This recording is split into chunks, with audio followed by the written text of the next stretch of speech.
Casino Royale, Quantum of Solace, Skyfall, and SPECTRE, the Daniel Craig arc sets us up for No Time to Die. And today, we dive into it with one of our agents in Canada to lead the discussion. Hi, this is Dan Silvestri. And Tom Pizzato. Of SpyMovieNavigator.com and our Cracking the Code of Spy Movie show. So let's get into it. All right, here's how it happened with Eddie. We got a voicemail message. We had a fan of ours, Eddie, from Canada, and he asked us if we could talk about the Daniel Craig arc, how they've taken the Daniel Craig and kind of isolated him from the rest of the James Bond series. It's like they did a reboot with him, and wanted to kind of know if we could talk about the arc. And so we thought that was a really good idea, and so we reached out to Eddie to try to get some more information. We're like, well, why don't we start this by interviewing Eddie and getting his thoughts? Yeah. Eddie is one of our agents in Canada who is a film librarian, sometimes lecturer on movie history, once about feminism, gender, politics, and evolution of the Bond girl, hardcore James Bond fan since childhood, and unapologetic fan of Spectre. Let's get to it, Eddie. Eddie, how are you? This is Dan and Tom. Great. How are you guys? Good. Thanks for joining us today. So we'd love to have My pleasure. Good. We'd love to have your insight into this whole Daniel Craig arc, because it is different the way they rebooted with Casino Royale, and we're trying to look at this as a way to get people ready for the new film No Time to Die, which we thought was a good idea of yours. And so because it is kind of almost a continuing story, we thought, hey, let's do this. And your insights seem to be pretty darn good, so we wanted to get you here. So let's talk about that. Well, And thank you. You're welcome, absolutely. So let's get your insights on what you think is going on here with this connective tissue between these films. Connective tissue between the films. Yes, that's a very good way of putting it.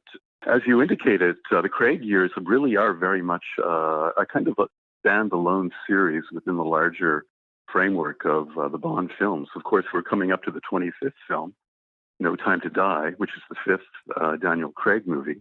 But these five Daniel Craig James Bond films, all stand very much apart from the 20 Bond films that precede them. Maybe the first thing to know is that, or to consider, is that all of those 20 films that precede the Craig years are really standalone films. You don't need to watch them in sequence.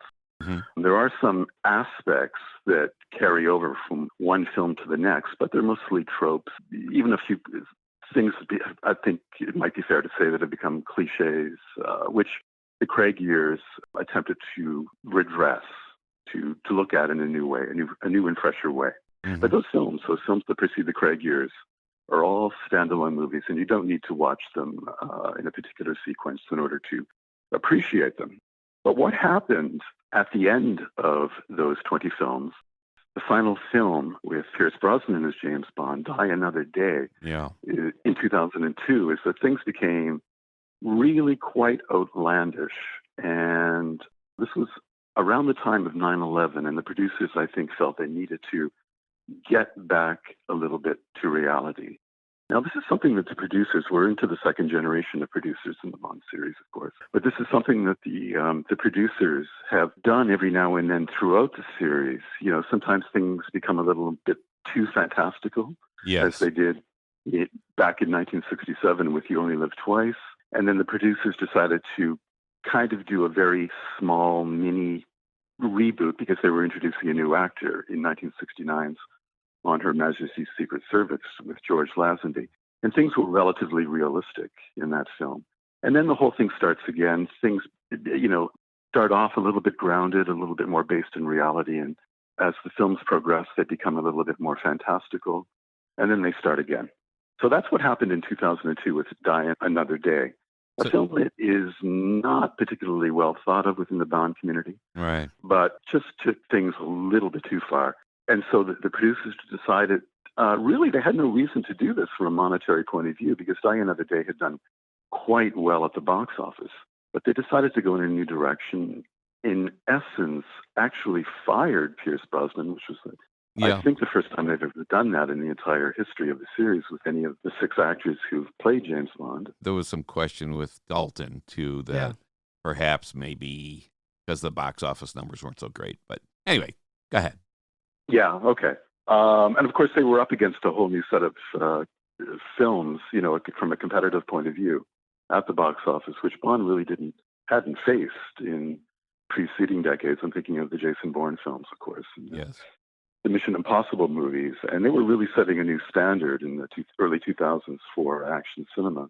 And Bond, I think, was really attempting to catch up with Casino Royale, the film that follows Die Another Day, the first of the Craig films. And it's an origin story. Mm-hmm. That's something we've never had. Yeah, it's That's the first novel. had. Right. First novel Yeah. Fleming wrote. And really, it was just that recently that they got the rights to do, Eon Productions got the rights to do Casino Royale. Remember the spoof in 67 and whatever? It was, the rights had been gone. Now they got them. So Yeah. Ian Fleming had sold the rights independently, separately. Yes. Yeah. Way back in the 1950s. And there was actually a TV version made as early as 1954. Yeah, Barry Nelson, yeah. That's correct. Yep. So they were quite excited to get the rights back. And because it was the first novel, the first Ian Fleming James Bond novel, I think that was also a reason why the producers just decided to go in a completely new direction, hire a new actor, who, as you probably remember, was a very controversial choice at the time. Yes. He's not a conventionally handsome fellow in many ways, however charismatic as he is as an actor. He's a little shorter than we're used to as well, I think, and blonder. Blonde hair. Blue eyes. That's right. That was also controversial. But the key takeaway with Casino Royale is it was very much a reinvention of the Bond formula. It's very much an origin story. Very much in the manner of Christopher Nolan's Batman film of 2005. Remember that? Mm-hmm. Yep. And the whole black and white pre-credit sequence in Casino Royale is really very much heavily influenced by Christopher Nolan's 2005 Batman film, which was itself an origin story, right? Yeah. And Casino Royale begins this 5-film arc. It's going to culminate with No Time to Die. This film's had some issues getting out. Yeah. Absolutely. Yeah. Yeah, exactly. But with Casino Royale, it introduced really two things that I think are really quite key to the Craig era. One is that it provided Bond with this tragic orphan backstory that is played out through all 4 of the Craig films that we've seen so far. Right. It is also, and I think this is the influence of Bourne and Mission Impossible, it also introduced a grittier, more grounded sensibility. Yeah, more back to the Fleming roots. Yeah, I mean, that's how Fleming wrote him initially, right? Yeah. But they also did something else that really isn't present in Fleming, at least I would argue this, and it's certainly not very present in the earlier pre-Craig Bond films, and that is that they introduced a more emotional, more psychologically realistic James Bond. Yes. And that is very interesting, and I very much applaud them in their choice of doing that. But how successful that has been, as we've seen it progress through the 4 films we've seen so far, is a very interesting question, and I think open to debate. And it's really crucial to the success of the 4th Craig film, Spectre, and how satisfying we may or may not find. Yeah, the Spectre film, obviously, it gets bashed quite a bit. And I've rewatched it twice in the last week, and I love the opening pre-title sequence. I think that's fantastic, the Day of the Dead and all that. And actually, I thought the movie was pretty good. It got a little crazy with Christoph Waltz with the, I was your brother, the step-brother thing and stuff. But well, they finally got the rights to both of them again. Yeah. But that's been a mixed blessing, I think. Yeah, people are sometimes they're tired of it and want something new, which apparently we're going to get mostly in No Time to Die, even though Blofeld makes an appearance. But well, this was the thing with Casino Royale and the introduction of these new elements, really freshening up the franchise. Everything was going to be new. Everything was going to be fresh. We were going to have a new story. Remember, as an origin story, Casino Royale doesn't even acknowledge Tracy DiVincenzo from On Her Majesty's Secret Service, the character that Bond actually falls in love and marries way back in 1969's Secret Service film. She is not a part of this story arc that runs through the 4, now 5. Yeah, which always made me wonder if this whole thing is a prequel to anything that happened before, or is it its own series? Continuity has never been the strong point of Eon Productions in terms of flow. It never had to be. It never had to be. That's And it's that's a certainly, good I think, a point. bit of a challenge for them right now. Yeah, yeah, yeah, exactly. So instead, we have another character. We have a character as written by Fleming himself in the novel Casino Royale, the character of Vesper Lind, who becomes something of a psychological touchstone for the character of Bond as played by Daniel Craig in this new story arc. If you remember, at the end of Spectre, Daniel Craig, in effect, retires from Yes. MI6. Uh-huh. Throws his gun Throws into his the gun river. to the river, yeah. Yeah. Says I got better Right. things to do or whatever. Yeah. Yeah, and figuratively drives off into the sunset with Uh-huh. Madeline Swan, the daughter of the villain, or one of the villains from the first Yes.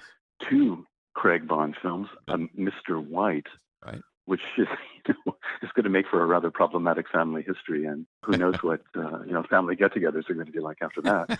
But of course, White himself does kill himself in the third film, or forgive me, in the fourth film, Spectre, Yes. after being poisoned by Blofeld. Now, you mentioned earlier that Eon Productions, the production team led by Barbara Broccoli and Michael Wilson, got the rights back to Blofeld, the names of Blofeld and his organization Spectre. Mm-hmm. And that's an incredibly interesting story in and of itself. I don't know if you want me to touch on that or not. But this goes all the way back to a court case in the 1960s where Ian Fleming was sued by an early collaborator, an Irish film producer named Kevin McClory, Right. with whom he had been negotiating as early as 1958, I think it is, 58 or 59, Sure. to bring Bond to the screen for the first time. And in doing that, the two of them, in addition to a screenwriter named Jack Whittingham, came up with a scenario that was, in effect, the story that we know of as Thunderball. Right. Yes. And Fleming used that scenario to write his novel Thunderball without crediting Exactly. McClory and Whittingham, right, and was sued for doing so. So, in effect, Eon Productions, then run by Albert R. Broccoli and Canadian-born Harry Saltzman, really only had the rights for 10 years to use Spectre and Blofeld and had to give it up after 1971's Diamonds Are Forever. So we have not seen Blofeld or heard of Spectre since 1971 until 2015 Spectre movie. Of course, there was that little pre-credit sequence in For Your Eyes Only where an unnamed character who looked a lot like Blofeld was rather jokingly and rather dismissively, dropped down into the chimney. the chimney stack, right? And very jokingly so. And this is often regarded as a kind of FU by the producers to the guy who had who had caused them so much grief over the years. Right. Yeah. Of course, he made his own rebel Bond film in 1983. Was never Say Never Again. Right. But the thing I want to emphasize is that Casino Royale and its immediate sequel, another first in the history of Bond films. Bond films have never had a direct sequel. The film that followed up Casino Royale, 2008's Quantum of Solace, which I quite like, but which isn't universally embraced by Bond fans, is very much a direct sequel and actually literally begins where Casino Royale left off. Yes, Bond has captured Mr. White, right? One of the principal villains from Casino Royale. He's dumped him in the boot of his car and is taking him away, driving when he's, a couple of villains catch up with him on the highway somewhere in Italy. Yes. And near Siena. Then ensues this great car chase. Right, exactly. Yeah. And I've been to Siena, beautiful little town. Yeah. I think, and of course, Bond is going to return to Italy again in Bond 25. Right. No Time to Die. As I mentioned earlier, Bond films have the tendency to become more fantastical as they progress. With each new actor. Usually, each new actor has a relatively grounded film, and then things become really quite fantastical until they begin again with a new actor. You see this as like a cycle? Is a cycle? Because we interviewed a book author, His World Never Dies by Dave Holcomb, and it's all about the history of the changes, the cyclical nature of the changes. He called it the history gyre. Yeah, the history gyre, and it's a good little book anyway. Yeah. So, But it's talking about this exact Exactly. theme of they get overly fantastical and then they've got to reground themselves. Yeah. So Exactly what you're But saying. that's happening. That's happening now. That's happening with the Craig Bond films, Right. right? Yes, exactly. You know, I mean, Skyfall, however elegantly shot as a Spectre, they are beginning to move away from that gritty reality into the more fantastical aspects. I mean, I loved Javier Bardem's Silva in Skyfall, but Oh, yeah, he was the plot fantastic. really doesn't Javier bear much thinking Bardem. about. Ooh, one of my favorite villains. Yeah, It's and good. things become even more fantastical with Spectre, right? And especially when they decide to do this awful thing, at least from my point of view, of retconning elements, aspects that are earlier in Craig's film from Casino Royale and Quantum of Solace and Skyfall, by bringing them back into Spectre, Craig's fourth Bond film, because they really want this story arc to work. You know, they really want the psychological realism that Craig's character is brought to Bond's world to feel really quite rich, that we can feel invested in as viewers, as we might with, say, a figure from television, from a prestige cable show, like The Sopranos, for example. With a well-written character like Tony Soprano, something like that. You know, very psychologically rich that we can return to, not in the case of a TV show from week to week, but in the case of a film like the Craig Bond films from movie to movie. Yeah. So, Eddie, what were the elements in Spectre that you're talking about now that you said kind of tie back or tie this stuff together? You were just saying that, and I was a little confused. If you'll remember, there is a secret organization behind things in the first two Craig films, Casino Royale and Quantum of Solace. Right. Quantum, the Quantum Organization, right? Of which Mr. White, Madeline Swan's father, is a key member. Yes. Okay. And then we have the third film. After 4 years, we have the third Craig film, which is Skyfall. Totally unrelated to the first two films, right? Everybody involved at the time said this is a standalone film. This is unrelated to the first two Craig films. The director, I believe, said that. Sam Mendes, the producer, said that. And thinking about it now, I don't think I can recall any elements in Skyfall that directly reference, at least in a story arc sense, what was going on in those first two Craig films.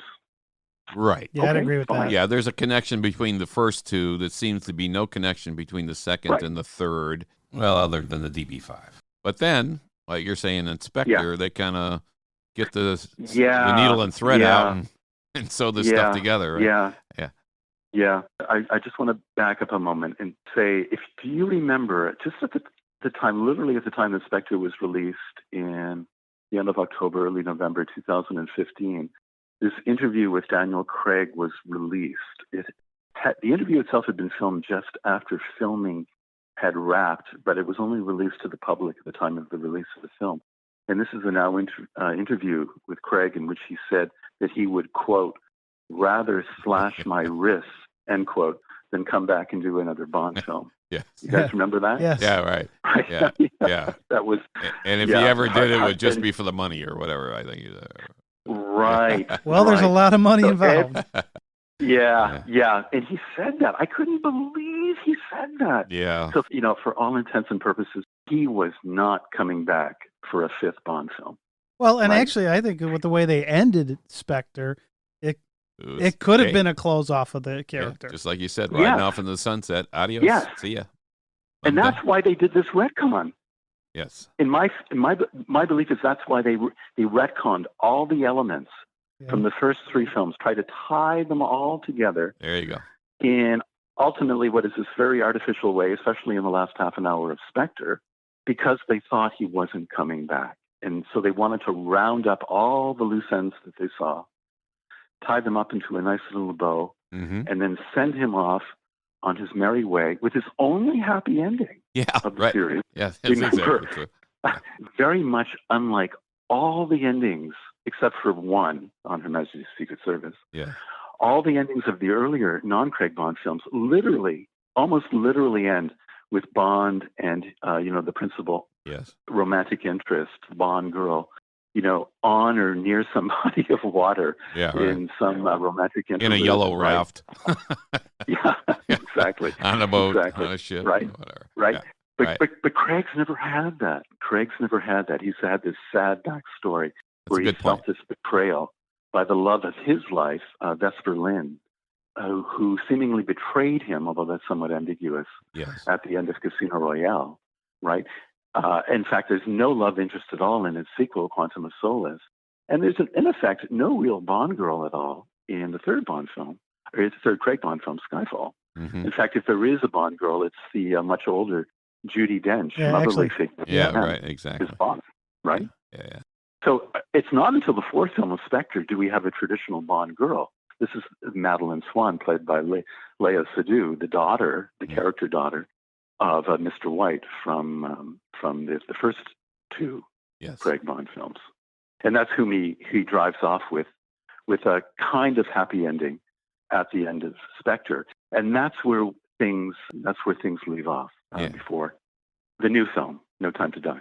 It is. And we know a lot of it ties back to Spectre, and especially to Madeline Swan. Yes. And what happened in her childhood. Because if you may recall, there are a couple of hints of this in Spectre, and I do give the writers and director Sam Mendes credit for this because it's done somewhat subtly, and I think this is going to be a definite callback near the beginning of the new film. You may recall in Spectre, there are a couple of instances when Madeline Swan recounts the story as a young girl when these apparent killers had come to her home to kill her father, right? Forgive me, I don't remember the dialogue exactly of No Time to Die. I think it's going to be a flashback, some kind of callback to that Madeline Swan story from Spectre. A flashback, something I don't think we've ever seen before in Bond history. No. Well, we've seen it before in the title sequence of On Her Majesty's Secret Service, where they show images from the previous Bond movies to make sure that the audience knows that this is the same Bond, even though we've made that transition to George Lazenby from Connery. So, oh, yeah. Well, yeah, and the beginning of truly Casino Royale, really, that pre-title in Casino Royale in black and white actually is just flashback. Yeah, right, the black and white part. Okay, is, okay. Right. But other than that, you're right. Yeah. We don't really see it as a main element in the film. Yeah. Wow. Yeah, but generally they've been strictly a kind of a very linear from point A to point B to point C kind of narrative structure. Mm-hmm. But no, you're absolutely right about the pre-credits of Casino Royale. Yeah. And when you read the Fleming stuff, really, it's more like Craig's character. Really, he loses women all the time. He doesn't always get the girl in the Fleming novels, and so Craig is pretty true to some of the Fleming stuff. Yeah. He is a dismal, dark character. Yeah, he doesn't. That's something that the film's really changed. I would take a little bit of. I think I would disagree with you a little bit regarding Fleming. Okay. I think the Bond character in Fleming was always something a little bit of a cipher. There wasn't a lot of backstory to Bond. Mm-hmm. Either in Fleming or in the pre-Craig Bond years, and that's something very new about Craig. The Craig years, they've given us that backstory. Some might say they've really, really pushed it. Maybe to some extent to the detriment of the film. We've learned so much about Bond's backstory in the Craig years, and this has very much been a conscious choice, especially of Sam Mendes, who I think was given carte blanche on Spectre after the billion-dollar success of Skyfall. Right, we learn about Bond's that kind of helps. And in fact, Skyfall is named after the family home, right, which is where Bond and M retreat to in the face of the villainous Silva at the end of Skyfall. We see the gravestone for Bond's parents. Mm-hmm. There's so much backstory, far more backstory in the Craig Bond years than even in Fleming himself, let alone the subsequent films up to the Craig years. Yeah. So what's going on in Spectre is that, and I think this is kind of a consequence of our current obsession with serialized television and, the Marvel Cinematic Universe. It's really no longer sufficient for a movie to have just a plot. We now really need it to have a story arc, or even better, as in Marvel, multiple story arcs, Mm-hmm. both within and spanning sequential films and, even interrelated series, which is why I think we see a heavy emphasis on secondary characters in Bond films. This is also something that's very new. We did not have this in the past. Usually when we met Moneypenny, it was very briefly, Mm-hmm. and secretary. It was always in the office. There was Yes. some flirtatious behavior between Bond and Moneypenny. But now all of a sudden we have her out in the field. She's doing this, she's doing that. She's a much more important figure. The same is true for Ralph Fiennes' figure of M. Before him, Judi Dench's, forgive me, Ralph Fiennes isn't M, he's his own character. We saw a little bit of that in the Brosnan years with Judi Dench, but not as much as now. The figure of Q is very much out there in the field.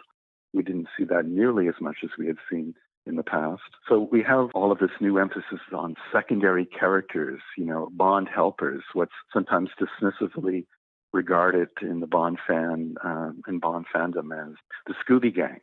And I think that's definitely going to continue. Well, with, how much influence do you film. think Mission Impossible has on that? Because that's the way in Mission Yeah. Impossible. It's all that whole Yeah.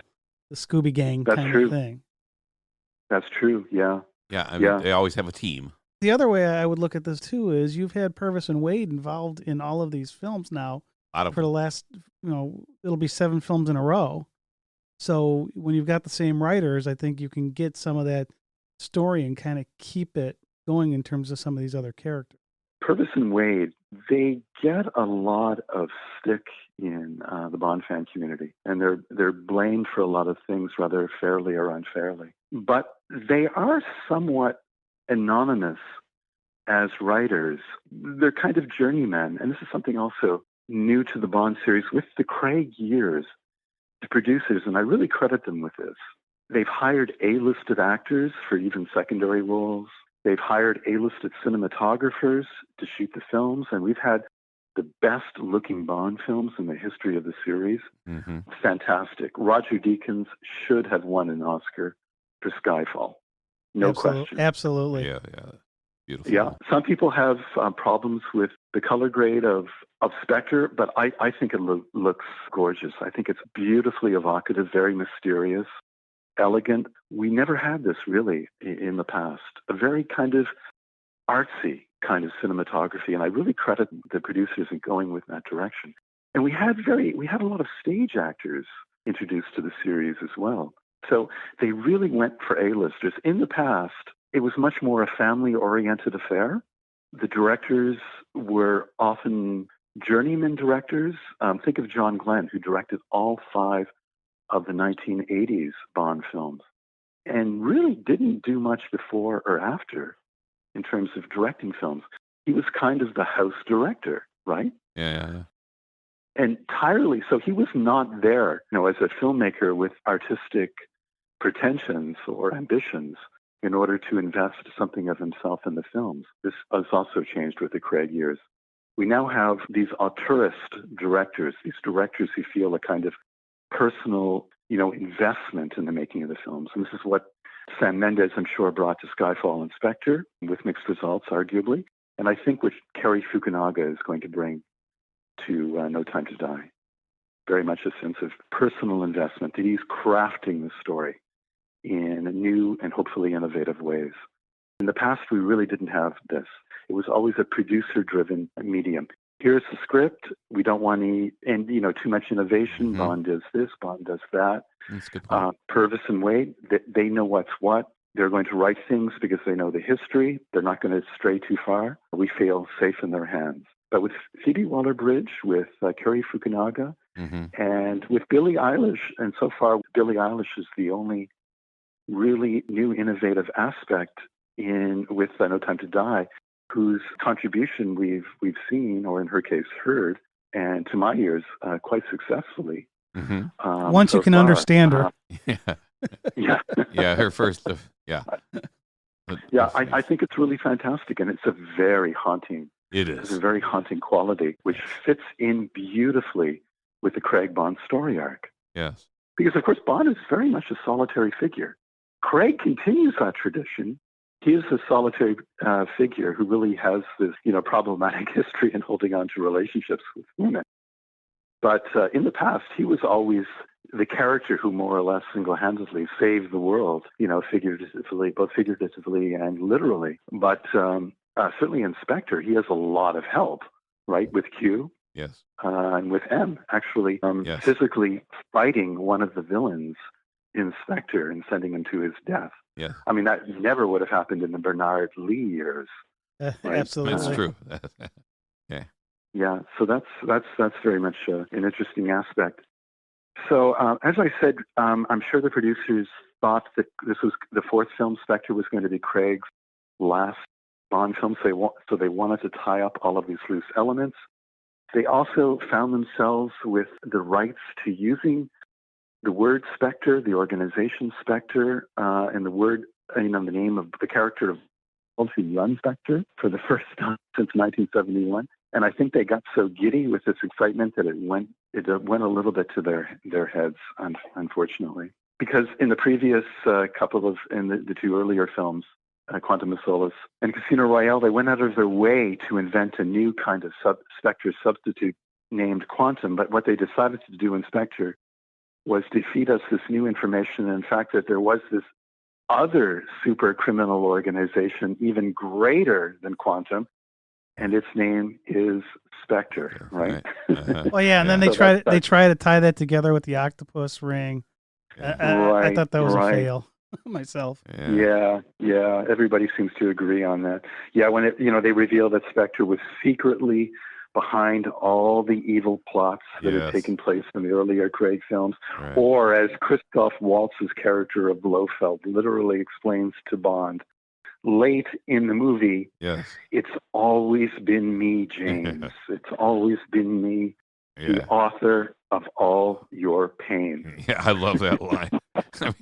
It's a great line. It is a great line. But they should have left it at that. Yeah. They should have left it at that. Yeah. Because we also learn that Blofeld is Bond's foster brother. Right. Exactly. Yeah. Whoa. And the whole jealousy Where did thing. that come from? Yeah. That was a little much.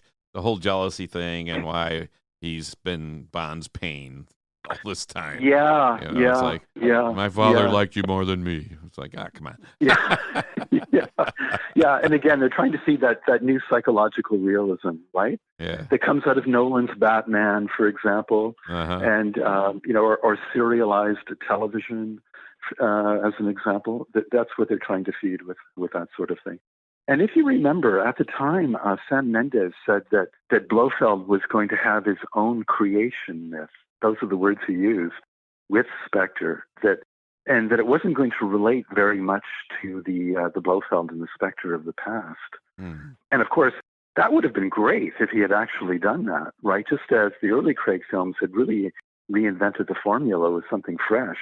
Mm-hmm. If Mendes had reinvented the Blofeld, if they really felt they needed to introduce this older character from outside of the Craig Bond arc, which Blofeld was, right? Mm-hmm. Right? Yeah. Then they should have done something completely radical and really changed it up with him. But they did just the opposite. It's almost as if they brought in the Blofeld ersatz figure from the Austin Powers movies, and because that's almost literally what they did, because they used all of the visual trappings of the Blofeld that we know from the 1960s. The Nehru suit, the cat. Uh-huh. They used all of these visual signifiers as if we were in the audience just waiting to see them again after all of these years. But it just didn't carry very much weight. It all seemed very much forced. They were just trying to wrap up all of these elements with Craig, thinking that this was going to be his last film, send him out on his, on a kind of quasi-happy ending. And it's an open question as to how far that worked. And of course, as we know, Blofeld is going to be back. As we know from the trailer, Blofeld is going to be back. Certainly making an appearance. Craig film. Yes, right. Yeah, do you think they'll get away from Spectre? Because obviously in the new film, No Time to Die, they're talking about some kind of organization more powerful and better than Spectre. Right, exactly. But of course, at the end of Spectre, Bond did this in really, instead of shooting the villain, he actually dumps his bullets into the River Thames and throws his gun away. Yeah. And says after Blofeld, basically asks him to shoot him, go on, finish it, I think he says. Yeah. How does Bond respond? More or less, I can't. I've got something better to do. Yeah. Yeah. And walks away. Off with Swan. Yeah. It literally walks off with Swan.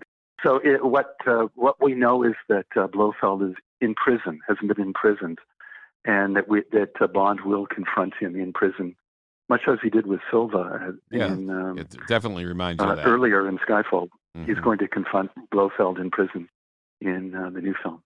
If you might allow me to go here, one thing I'd like to mention, and something that is a bit problematic with the Craig story arc, is that in the first two Craig films, he's very much a young man. Yes. Right? Yeah. Well, he's almost a rookie agent, in effect, in the first film. Right, getting his 00 status, right? Yeah. But by the third film, he's an old man. Yeah. In Skyfall. Remember the we all age at different speeds. Yeah, that's true. Right. Yeah. And now he's really an old man. He's younger than us, Dan. Yeah. He was in effect already in retirement in Skyfall. Yeah. Right? Yeah. Exactly. And so there's almost this no middle ground in the Craig Bond story arc between young and old. Yeah.